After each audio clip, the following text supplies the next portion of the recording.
Welcome back. Adoption and race is more than a topic in the Welch household. It's a growing and learning experience for the entire family. So how do two teenage black girls adopted by white parents maneuver in a country where racism still exists? Well, the Welch family welcomed me into their home to have this open conversation. Our mom sometimes would pop in and pop out, but that's all. We did have a good relationship with her.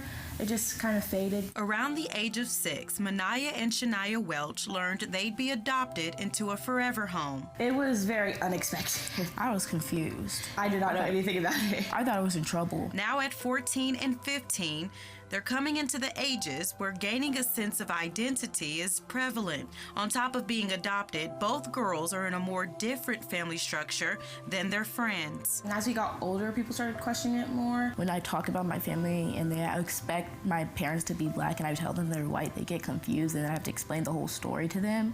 And then sometimes it feels like I have to choose which side, like I'm too black for the white kids or I'm too white for the black kids. Back at home, Manaya and Shania have 2 loving adoptive parents. Love can't fix everything, but it's a good first step. She loves us with everything she has in her. Amy Von Lintel Welch, who also adopted a black son, says when she and her husband talked about adoption, there was never a racial requirement. Matt and I, when we became foster parents, we just kind of like left it wide open, boy or girl, raise whatever, whoever needs us, whatever age. And these are the girls that showed up and they never left and they're amazing. But Amy admits it takes more than love to raise 2 black teenage daughters in a time where civil and social movements are a huge topic. I don't want to pull one of my daughters into a protest she doesn't want to be there. I want her to have her own voice and decisions. I don't really like to think very much into stuff like that just because, I don't know. I get deep into stuff like that. Honestly, I wanted to be a part of it in every shape or form. I really felt like it impacted me because I'm gonna grow up one day and this is probably gonna affect me and like my kids and stuff. Since they're gonna come from a black mother, I want them to know what happened and stuff. So I get very deep into those conversations. Both girls more recently have thought about connecting with their birth family to get a better understanding of their culture. Because they grew up African American, so they would know how to deal with these kind of situations. So I could like get more closure about me as a person and like where I come from and who I am and like all of my descendants. You can read a book about it. You can consider yourself, like aware of racial issues according to cultural studies. But I grew up in a white neighborhood, in a white household. My whole family is German American. I mean, the girls went to my mother's reunion, family reunion, and like I don't think that any of those people there is in the middle of Kansas in a farming community had like ever talked to a black person.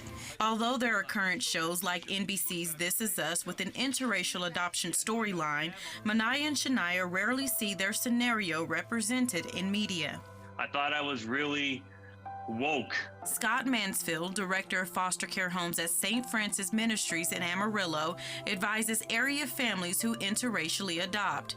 Mansfield is also an adoptive parent to black kids and learned early on the importance of a multicultural mindset. We have to really keep looking at it's not a fair playing field here, and we have to teach our kids and we have to teach our families that there is difference.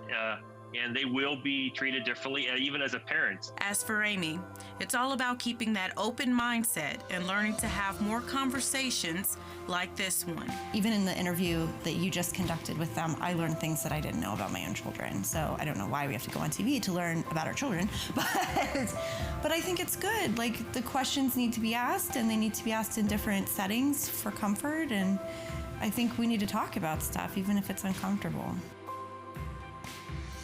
Now, the Texas Department of Family Protective Services says over the past 5 years, it has completed 955 adoptions within the Panhandle that involved a child with a different race and/or ethnic group than their adoptive parent. This story and conversation continues over on our website, myhighplains.com.